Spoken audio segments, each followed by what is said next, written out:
Hello and welcome everyone to today's Fairy Godboss live webinar. We're very excited to have you join us. We're going to give everyone just a few seconds to connect and get on. While we're waiting, we would love to know where you're tuning in from today. So you'll see on the right-hand side of your screen that there's a chat box. If you feel comfortable doing so, please send a message in the chat saying hey and let us know where you're joining from.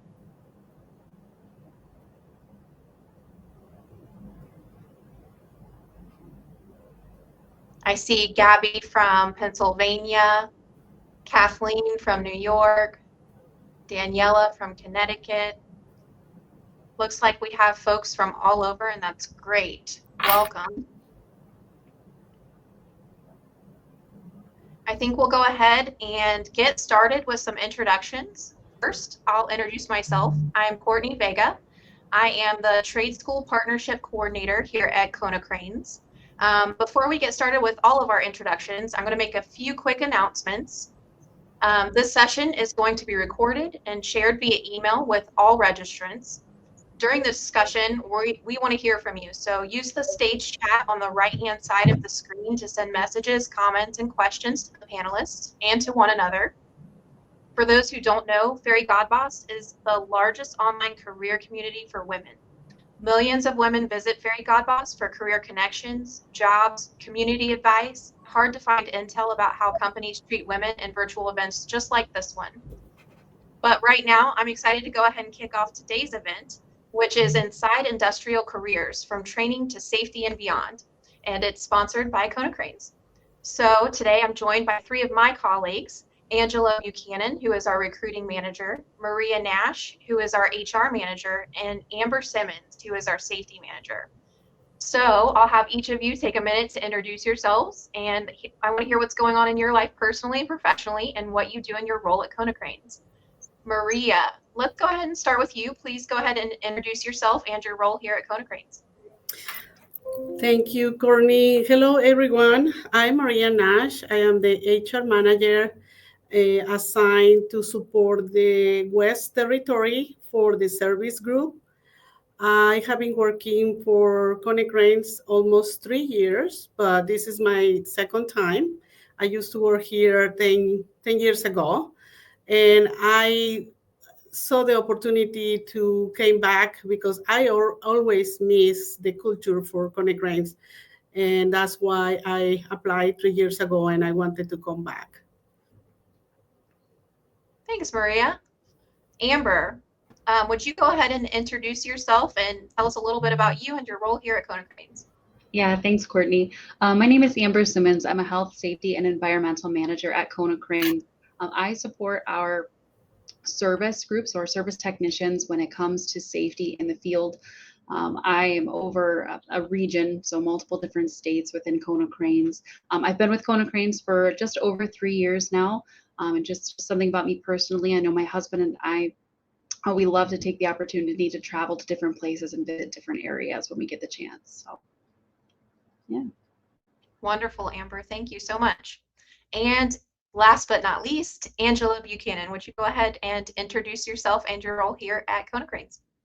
Sure. Thank you, Courtney.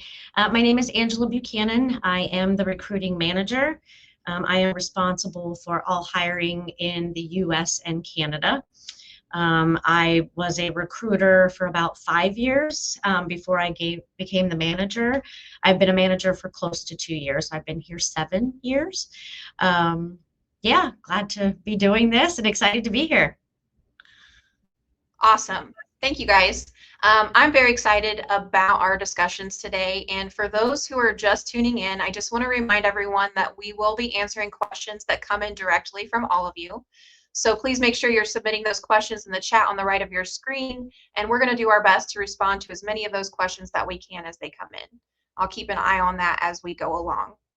So the first question that we'll start off with is, how did you break into the industrial crane industry? And tell us more about your role and your day-to-day. Let's go ahead and start that question with Amber. So Amber, how did you get into this industry, and what's your day-to-day like? So getting into the crane industry for me, it was accidentally. I worked for Konecranes as a contractor or a vendor for a few years. I did actually outside training for new hires that came into the company. I did that for 3 years. And after 3 years, the safety director approached me and said, hey, would you be interested in a regional role in Konecranes? And we went back and forth. And eventually, I talked with my husband, and it was the right role I felt for me to go into within Konecranes. So it was a complete accident. And I do remember when I started in the crane industry, my dad, he said, how many cranes are there out there? He didn't really think it was that big of an industry. So really cool in that way. For me, my day-to-day, I am a regional safety manager. So what I do is a lot of times I'm on the road traveling. I go out to our different service locations. I go out to different customer sites and support them when it comes to safety. I might be supporting them in a proactive way. So maybe we are doing training, trying to prevent incidents or things from happening and encouraging people to be safe on the front end. It may also at times be proactive. I might be traveling because we had an incident, we have a safety concern at a customer site or a facility that our team believes that safety should be involved in to support with. So that's what my day-to-day looks like. Terrific. Angela, how about you answer the same question? How did you break into the crane industry, and what does your day-to-day look like? Well, I broke into the crane industry because I think I've been driving by this location for several years, had no idea what the company was doing. Couldn't really tell from the name that it had anything to do with cranes, believe it or not. But I had been working in Columbus for years, and that's quite a commute. So when a position became available for the recruiting team, I applied. I was very excited because I had a staffing background. So I think recruiting and staffing is just far different than corporate. So I think when you're in staffing, you're always kind of looking to make that leap to get into a corporate position. So I applied, I interviewed with like 4 people, and once I got the offer, I felt like I won the lottery. Great company. I was so excited. I think initially it was like, oh, it'd be nice to have a job that's close. But then it became, oh my gosh, it's such an exciting opportunity. I had no idea how big Konecranes is as a company. I mean, we are global. I had no idea that they had over 16,000 employees. I had no idea, kind of to Amber's point, how many cranes are out there and the amount of competition that we have in the crane industry. So that's kind of how I got into it. And then as far as what a day-to-day looks like, that's kind of difficult because no day is really the same. But I support my team. So I have 5 recruiters and I have 4 coordinators. So they all have kind of different roles. Obviously, my recruiters are trying to find qualified people for our positions. My main goal is to make sure that they have the right tools, have my support, and any issues that they're having, any roadblocks, that I'm there to clear them so that we can find the most qualified people. So day to day, it's kind of, right now we just launched a new ATS system, a new CRM system, and all of that has been taking up quite a bit of time, but it's usually just making sure managers have everything they need in terms of staffing for their groups, making sure the recruiters have all the tools and all the information they need to be able to fill the positions correctly. And it's just kind of being there to support everyone. So I support not only my team, but managers all across the country, and do as much as I can to help with Canada as well. So no day is the same, but they're all very busy. They're all a blur at the end of the day. You guys both have pretty big responsibilities and roles here at Konecranes. What about you, Maria? Can you tell me a little bit more about how you got into this industry and what your day-to-day looks like?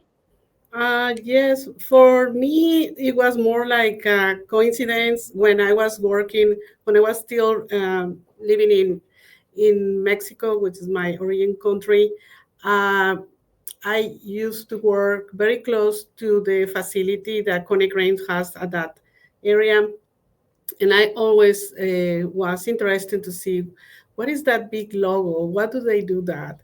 And happened to be that then for personal reasons, I came to the United States, and then when I saw an open job and I recognized the big logo, it kind of get my eyes and the attention to look at what they do, and that since like a global company, I was very interested because I said, well, maybe this is an opportunity for me to use my Spanish skills, and I know they have a facility in Mexico, so that's what made me apply at that time, and I have been very lucky that I got that opportunity since then. And my day to day is for me, since I work supporting the West Territory, all my group of technicians are remotely. So I had to kind of be myself available for them. So if I had to travel and visit sites, the customer sites, and have that interaction, or if I can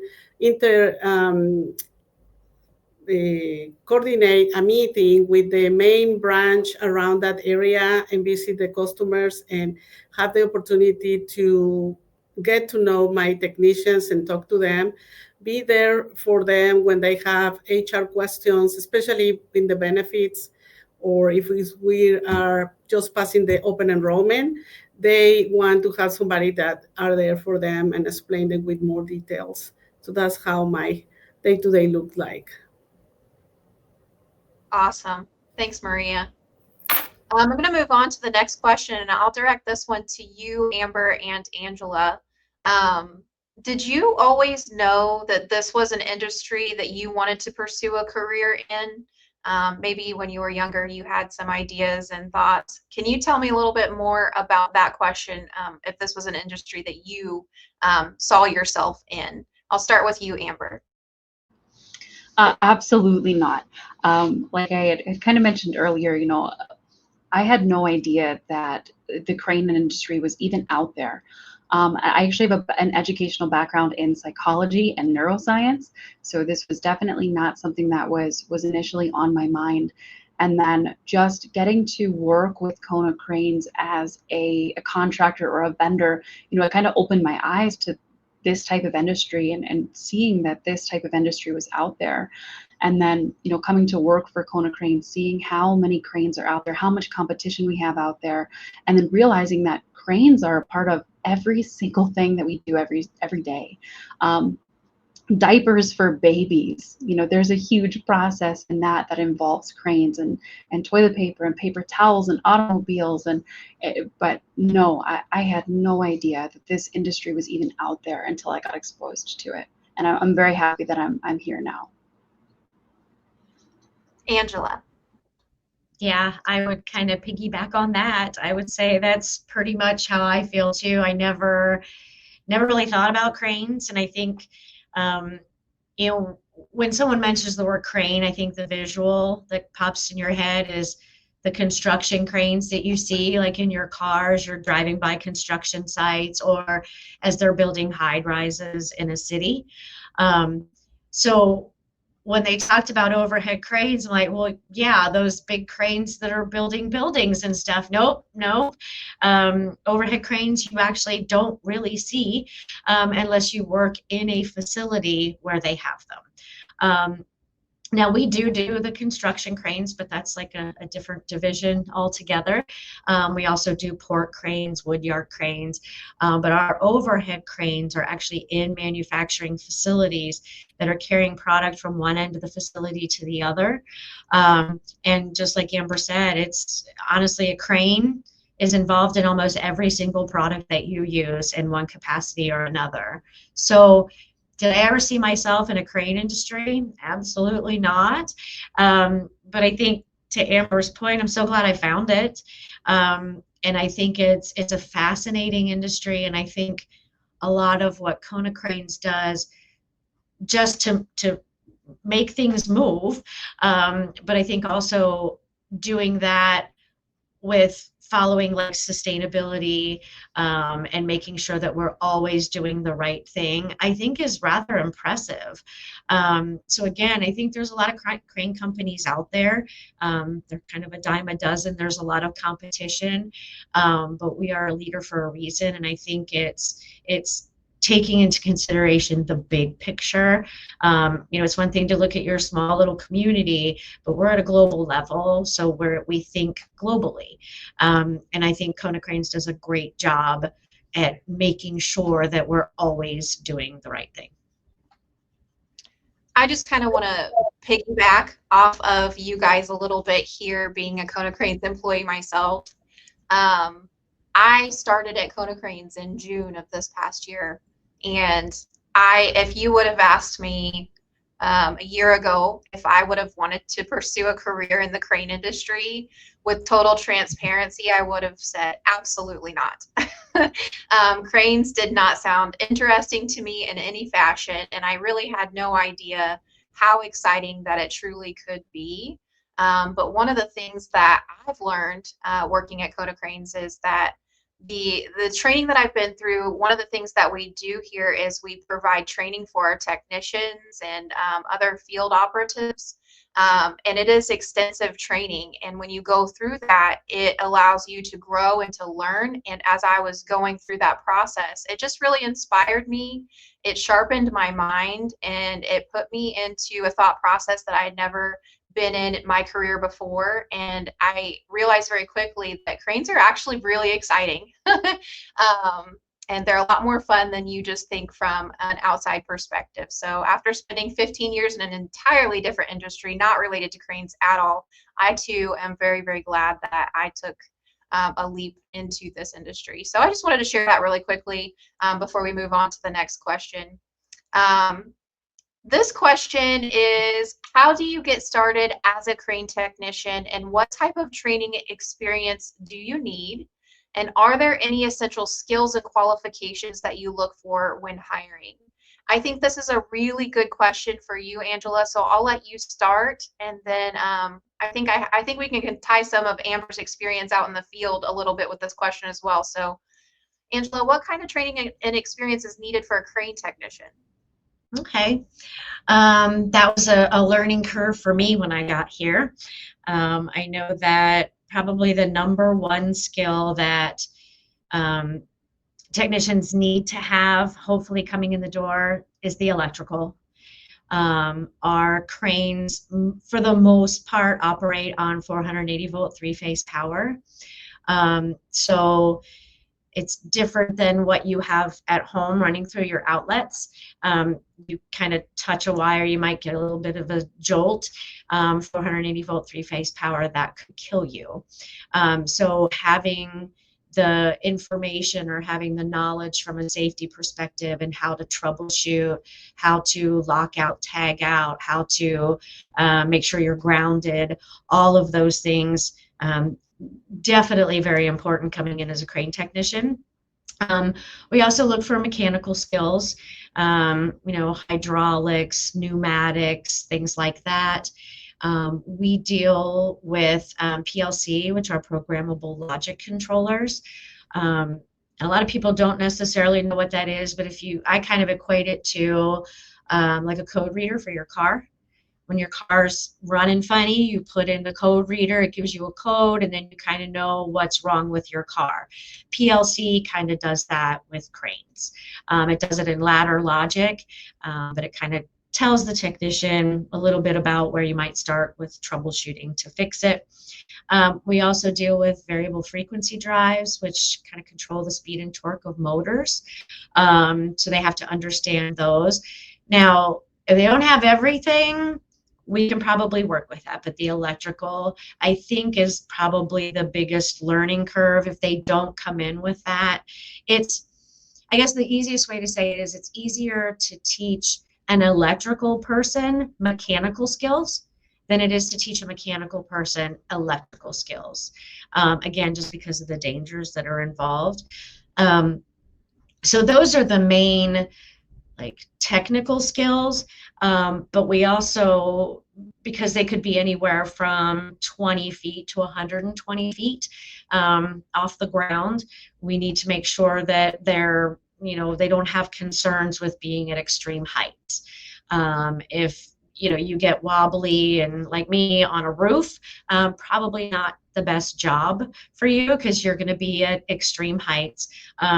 safety is always the number one concern. So you should be in a harness. You're always going to be tethered, but you're going to have to be up on the cranes. Travel, you have to be kind of open to travel. For the most part, we're trying to keep you as close to your branch location or your service location as possible. But there are going to be occasions where we're asking you to go outside of that service area.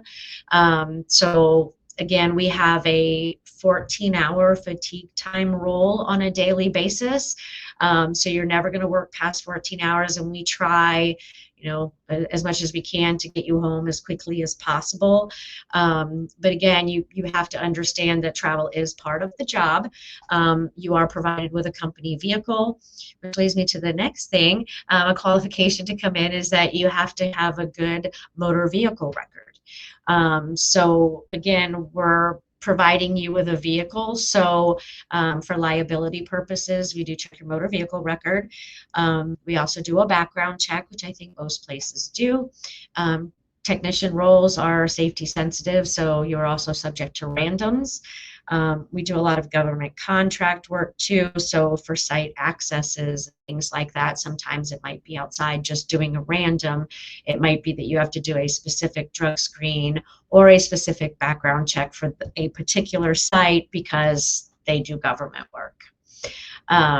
So those are, I guess, in a nutshell, kind of the skills that we're looking for. But above all of that, too, these guys are face-to-face with our customers daily. So they have to have good communication skills. They don't have to be geniuses. They don't have to be, call center technicians, but they need to have good conversation skills. They need to be able to answer questions.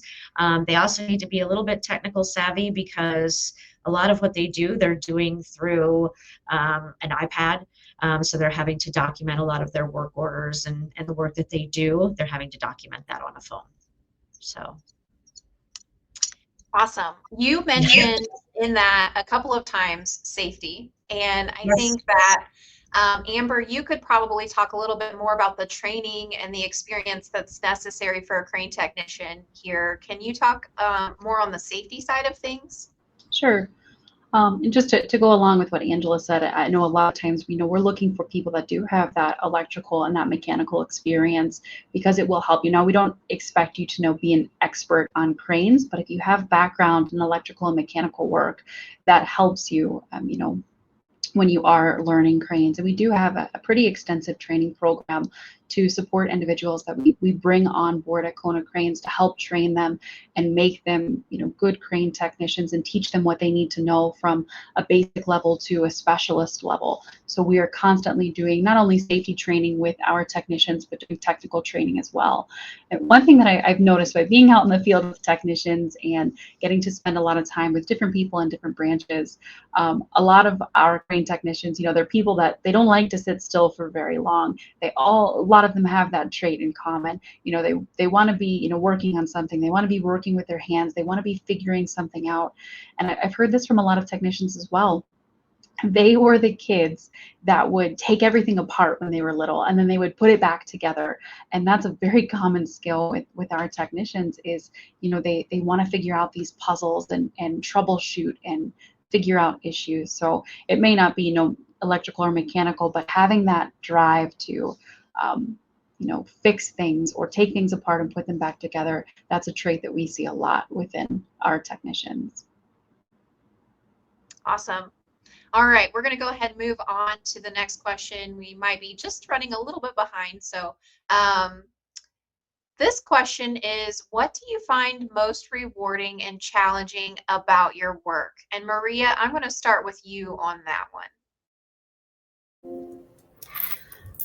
So I will say the most rewarding thing in my work is just to get to interact with people all over the place, globally, in different cultures, different language, different backgrounds.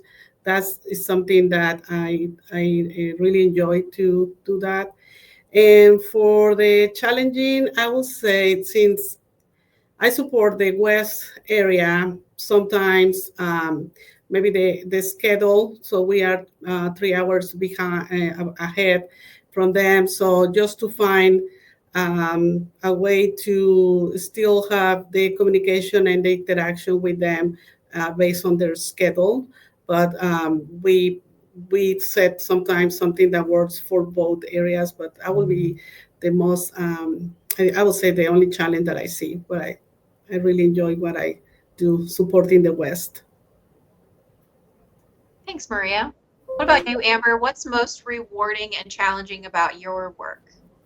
I'll start with challenges. You know, with us working with cranes and sending crane technicians out to jobs, we are sending our people to the most hazardous place in a customer site. We're sending them up many feet into the air. We're sending them into an environment that is really hot. That could be really hot. It could be really dirty. It could be really dusty. So there's just a lot of risk.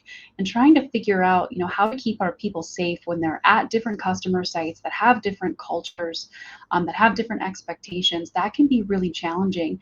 And then sometimes just finding a safe way to access a crane. And then when we don't do this very well and people get hurt and they're not doing the right thing, and then we're having to deal with that, that's a huge challenge that we face in the safety team all the time.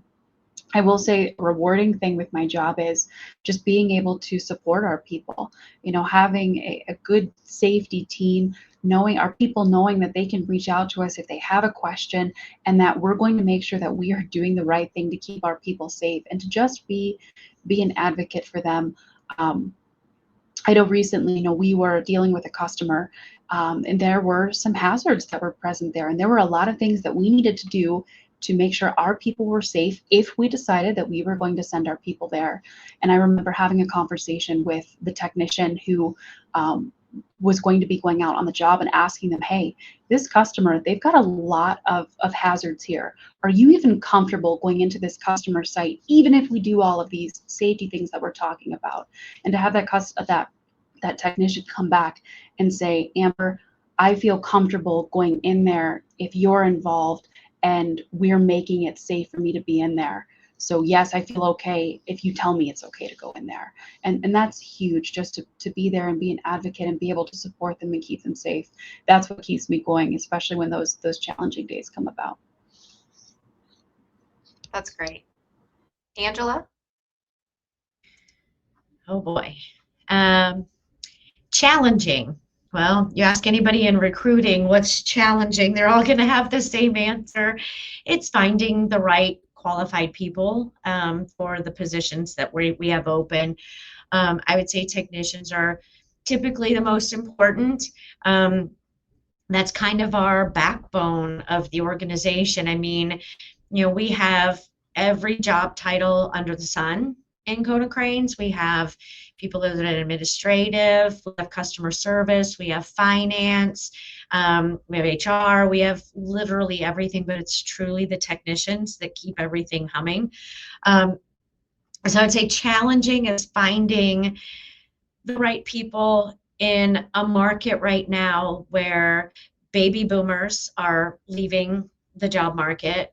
Gen X isn't all that far behind. So it's trying to fill the gap, because I don't think that, you know, in the last decade or 2 decades, I think a lot of parents were pushing their kids like, you need a degree, you need to go to school. We weren't, and I say we because I'm guilty of that. We were pushing our kids to go to school. We weren't pushing them to go to a trade school. We weren't saying, you know what, it's okay to be a mechanic. It's okay to work with your hands. We just kind of went along with, hey, you should probably figure out what you want to do with your life and go get a degree. So there is this gap now, which, you know, prompted us to look at hiring someone like Courtney, who is the trade school partnership coordinator. So she will go out to those trade schools where we know people are already engaged and this is what they want to do. And she goes out there, she talks to them about Konecranes, what positions we have, what skills that they need, so that by the time they graduate, hopefully we're a choice for them. So again, I would say that's the biggest challenge, and that's always the challenge when you're in a recruiting department. But I will tell you the reason I've been doing this for so long, and not to age myself, it's been 25 years. But there is nothing more satisfying than knowing that you got somebody the job they wanted. So when you are connecting the right company with the right person, there's no better feeling. And I think it kind of goes on longer than that because I've hired a lot of people within the company, and then now I'm, partnering with them because now they're a manager. Or even the ones that have interviewed me before I got the job.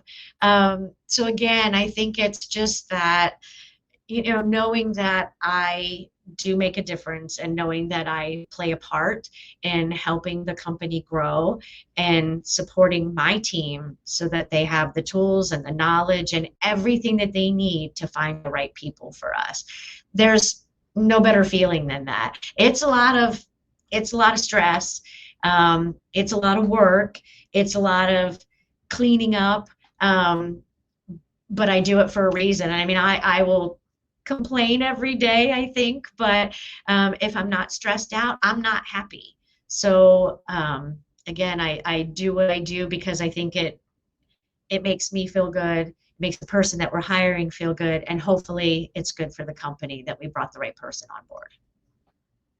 I love that you mentioned growth in your answer, and because not only is it rewarding to see other people grow, but the opportunities for growth are there, and that's very rewarding, I think, as an employee too. So thank you guys.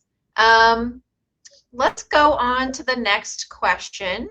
Have you found your own passion and purpose and voice at Konecranes?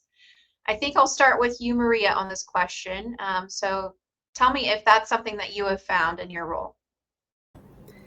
Yeah, definitely. I feel passionate for all I do here. What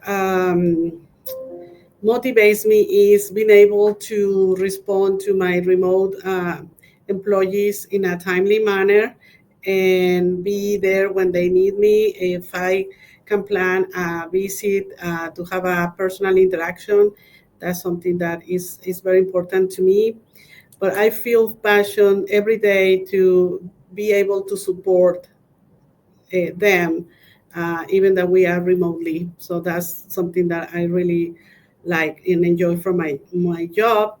And my purpose as an HR manager is that they feel supported, they feel heard, even that we are remotely, and they can just send me a text and or an email, and I will be responding to their needs or questions as they were here. So that's something that I that's my main goal in my work, in my job here. Thank you, Maria. What about you, Amber? Have you found your passion, your purpose, and your voice at Konecranes? Definitely. And I always think, my purpose is to support all of our people, whether they're in the field, whether they're an office employee. My job is to support them and help them when it comes to safety, whether there's a safety issue, whether they have a safety question. And I'm very passionate about making sure that our people are safe and that we make sure that they're taken care of and answer the questions or concerns that they have. And sometimes it's all about just talking through something if someone has a concern about something. And the biggest way I've been able to do this is by being in the field with our people, understanding what it means to be on a crane, what it means to service a crane, what it means to go out to a customer site, and being out at a steel mill when it's negative 20 degrees outside, and even just, standing there, being on the crane with them and experiencing, what they're experiencing in the moment, that's been huge, and making sure that I can support our technicians, and I can understand, even though I'm not a crane technician, I can understand what they do, and then I can, be an advocate for them. And just by being there and supporting, I've definitely found my voice at Konecranes to be able to, do all those things and support them in ways that help our people. Okay. I'm going to move on to the next question for the sake of time. It looks like this question says, what advice do you have for someone new to your industry or that may be looking to make a career pivot? Angela, I think that will be a good question for you to begin with. Well, I think if they're looking to make a career pivot, especially, I guess, stepping into the crane industry, always expect change. I think that that's one thing that I've learned here, is to go with the flow, roll with the punches. Once you get used to something, hold on, because we're going to change it. But that's because we're constantly improving it. So I don't think that that's a bad thing. But I think that you just have to be completely open. And again, don't go in with preconceived notions, because I think the industry altogether is probably far different than anything that you've been in before, unless you're in heavy lifting equipment, maybe. But I think it's just being open to change. And then I know communication is always really key in an organization like ours. When you are global, you have to be able to communicate in other countries. We've got time zones that are often very challenging. So again, I think it's be open to your communication method, and if something isn't working, change it. But here, I think it's process improvement constantly, and then it trickles down, from the global level, and then whatever we need to do at a local level, we adjust. But I would say don't close it off, and just because, crane is in the name, or you find out it's the crane industry, I think almost any industry still needs people that are the administrative, the accounting, that can do payroll, that can do invoicing. So again, we're kind of focusing quite a bit, I think, on the industrial side of things. But again, we're a huge organization, so it's not just technicians or project managers that we need. We need admins, we need customer service, we need all of those things. So I would say just, anything that you think you might know about a particular industry, throw it away, and just be completely open. Because again, if I had gone with preconceived, no, I don't want to work for a crane company, I never would have interviewed, and I wouldn't be here 7 years later. So again, take a chance. I did, and I couldn't be happier that I did. That's a great answer, Angela. I think the next question is about our culture. And the question is, what is your favorite aspect of Konecranes company culture, and how do they help you succeed at work? And I saw this question earlier, and I just wanted to read a statement from our website, because that's something that, for me personally, at Konecranes is probably one of my favorite aspects, is the culture here.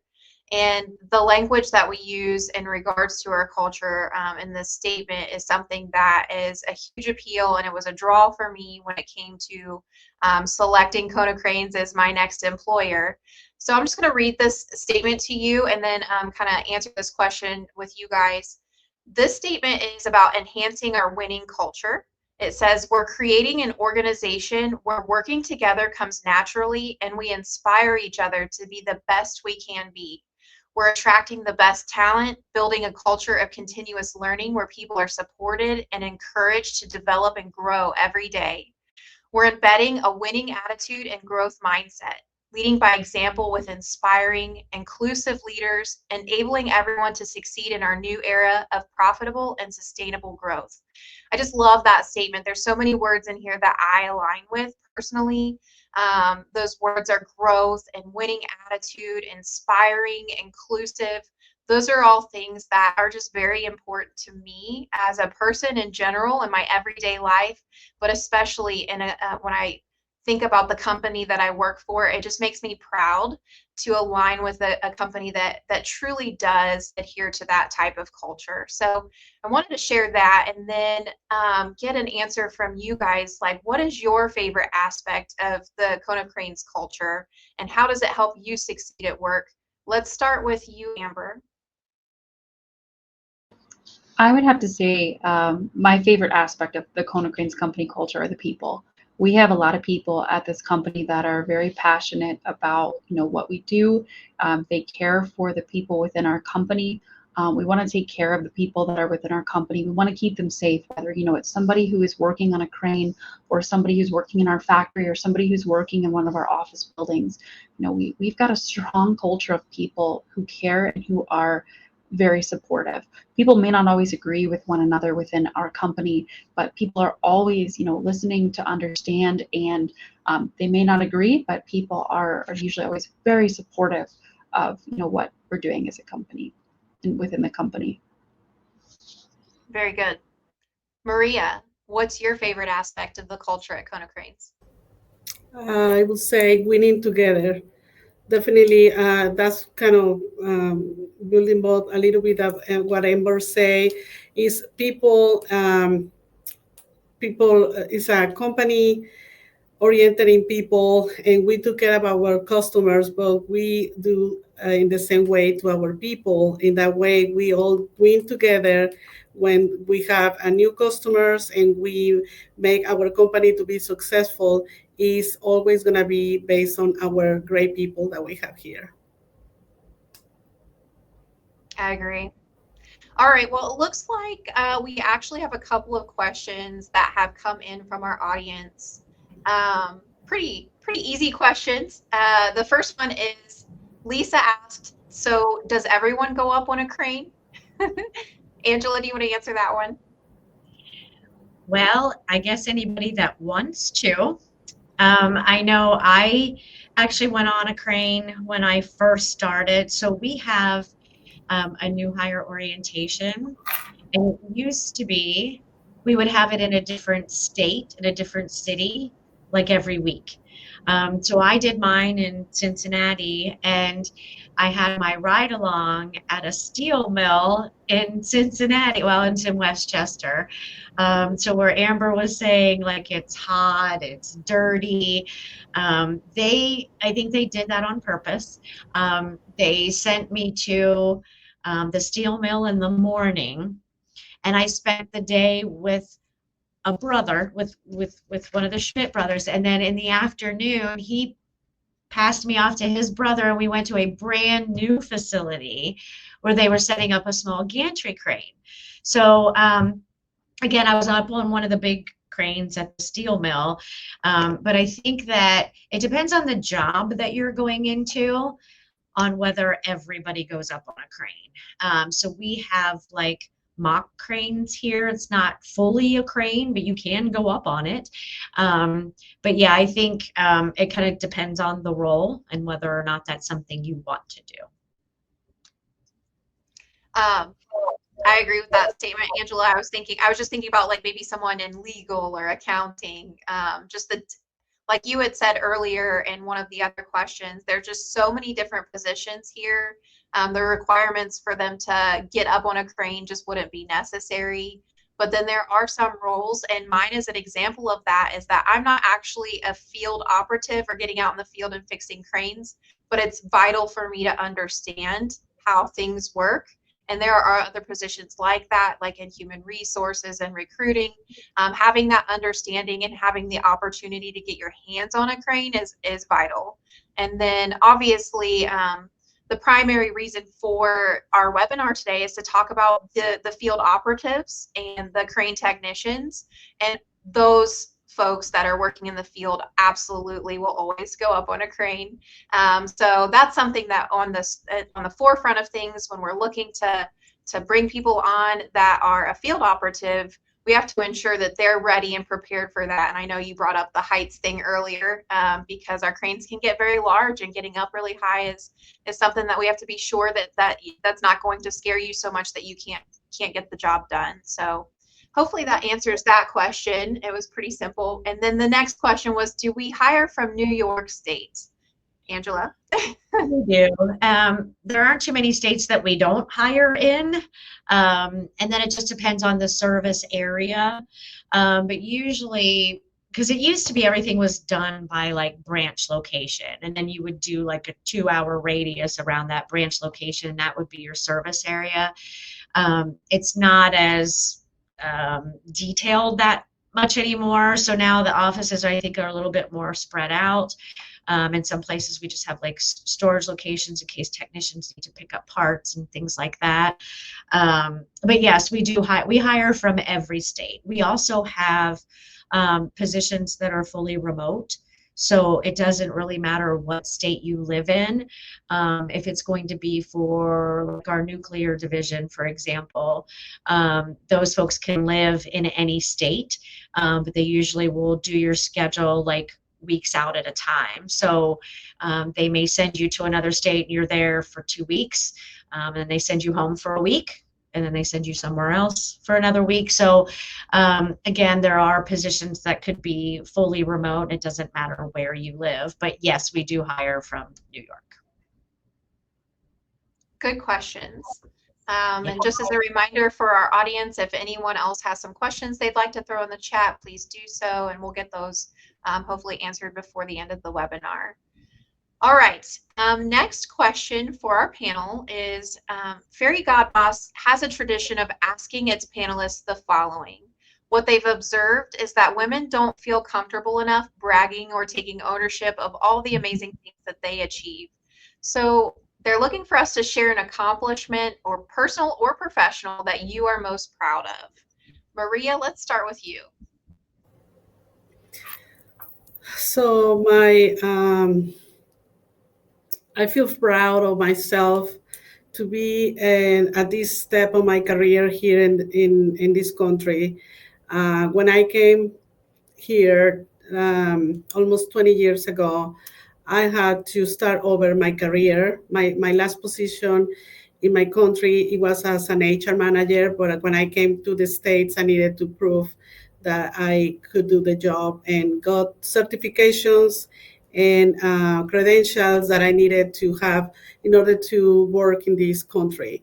And I feel proud that at this time I am at the level that I was when I left my country. Very good, Maria.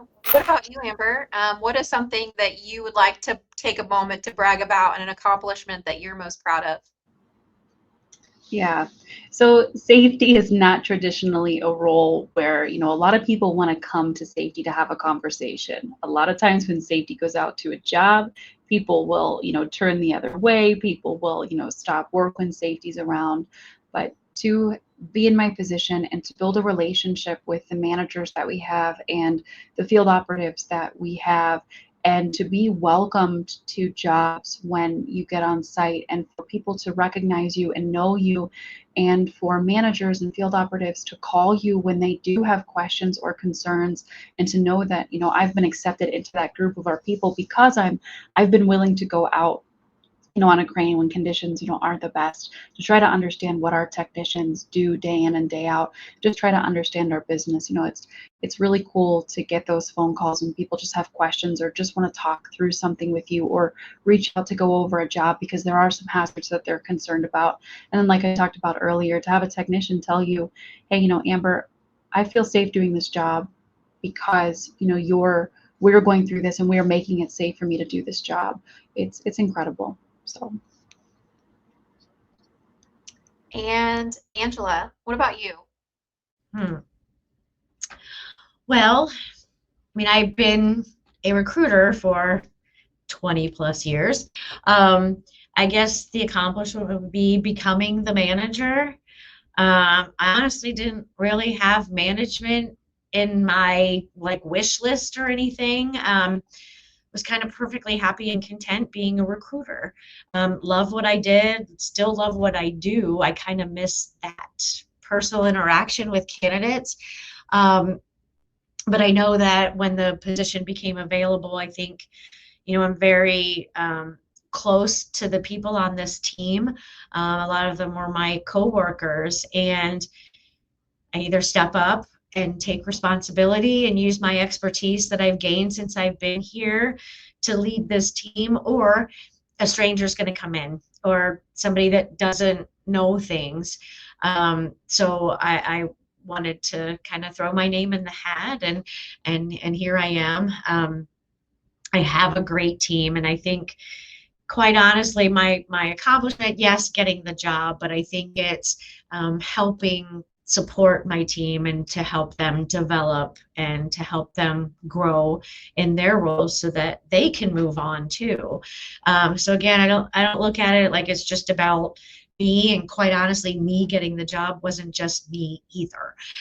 So I don't look at it that way, but I think after, being just like recruiter or senior recruiter for 20 plus years, I think recruiting manager feels pretty good. So yeah. Awesome. And this is considered the lightning round question. The question is, what advice would you give your younger self? Amber, let's start with you.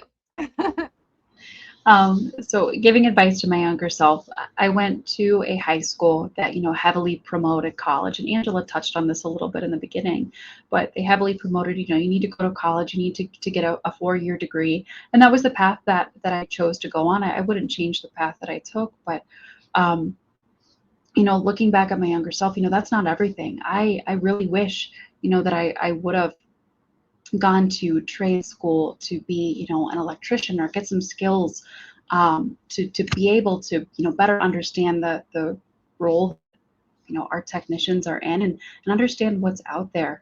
There are so many different career paths that are out there in the world. And it's eye-opening just being in the position that I'm in. I get to go to a lot of different customer sites and see what things are out there, but just know that there are so many positions and so many jobs out there, and you can do anything. And so I think that's the advice that I would give myself, that there are just so many options out there in the world, and look at all the different options that you have, and one is not going to be better, or may not be better than the other, or more important than the other. I like hearing you say that, Amber. Just like I envisioned you talking to your younger self and saying, you can do anything. That was inspiring. What about you, Maria? What advice would you give your younger self? I would say always to be persistent and never give up. And if you can do what you love, then love what you do at the end. So that will be very important. Very That's good. it. Thank you. And Angela. Well, I think it's kind of like the question where you said if somebody were looking to make a career pivot, right? My first thing I would tell myself would be open. I think we all kind of have the judgment kind of attitude about things, like you see it at face value and you're forming a decision.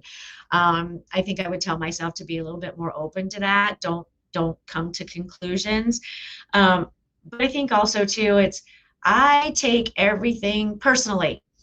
And I know that's a really bad thing for me. So as a recruiter, it's almost like a double ding, because if they didn't like your candidate, it's like, oh my gosh, I take that personally, but I also take it personally for the candidate that they're passing on. So literally there would be days where, if I didn't get very far, or I'm not getting the interviews I thought I would get, like I'm taking that home and I'm like crying, like I'm horrible at my job. And that's not really the case. I mean, it's not, I think it's not just about your skill set. It's about having the right attitude, the right motivation, and the personality to do a particular job. So again, I think it's, take a step back, don't judge, and don't take everything personally.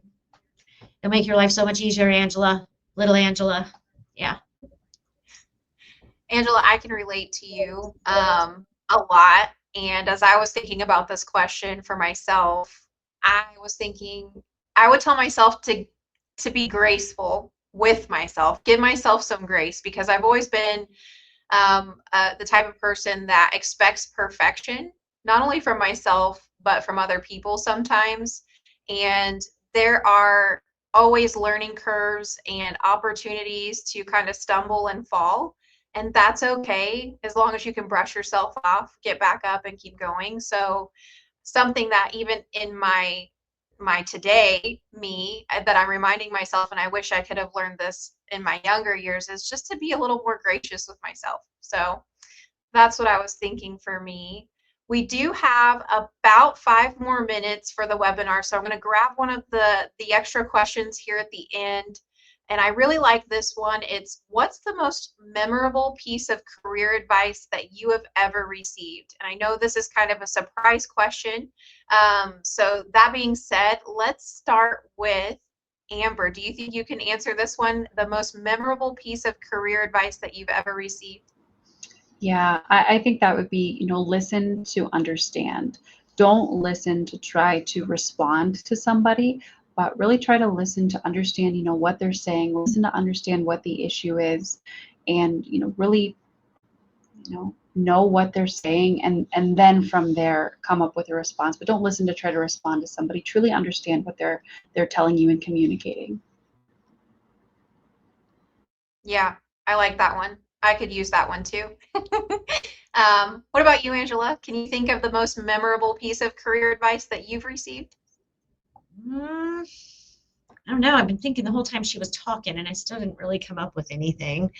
I think it's just, I think everybody tells me that I'm overly critical of myself, and I can't help it, and I'm probably still going to continue to be that way. But kind of on your thing, like, give yourself some grace. I'm really bad about that. Again, I think I'm just somebody that takes responsibility for what I do. I'm the first one to drive myself under a bus if I made a mistake, and I'm trying to find 10 ways to correct it. But I think it's just kind of relax and maybe not take everything so personally. Be open. It's all the things that I think we've said kind of throughout, but I don't know. One specific thing, I think there's just too much. I'm too critical of myself. I need to stop. I think we're all guilty of that at times. And Maria, what can you think of as far as career advice that you've received in the past? Can you recall anything? Yes, I remember when I came to this country and I started looking for job opportunities. Some of the jobs available that they were offering me was to be a bilingual customer service. And I said, well, I appreciate that, but I wanted to continue in my HR career. So I just continue talking about persistent. I say, I don't care if I have to start over, but I would like to keep what I love to do, which is HR. So one of my best friends here, that she told me that it's not a matter of money. It's that you have to find your path, that you feel passionate about it and what you want to do when you are starting working here. And thanks to, I mean, I needed the money, but I wanted to find the opportunity in the HR world, and I did. It was just a little bit, I needed to be patient, but I finally got it, and that's how I came to this point of my career. I love that. That's good. Okay, well, thank you so much, all three of you, Maria, Angela, and Amber, for joining us today and sharing such fantastic advice. Thanks to all of you who have tuned in today for the discussion. And as a reminder, we're going to be sending out a recording of today's event, along with resources to learn more about our opportunities at Konecranes. In the meantime, be sure to check us out, our Konecranes profile and the Jobs on Ferry God Boss. We'd love to hear your feedback to help us improve future events. So please head to the Typeform tab on the right-hand side of your screen to share your thoughts in a 1-minute survey. And thank you, everyone. We'll see you next time. Thanks, everybody. Bye.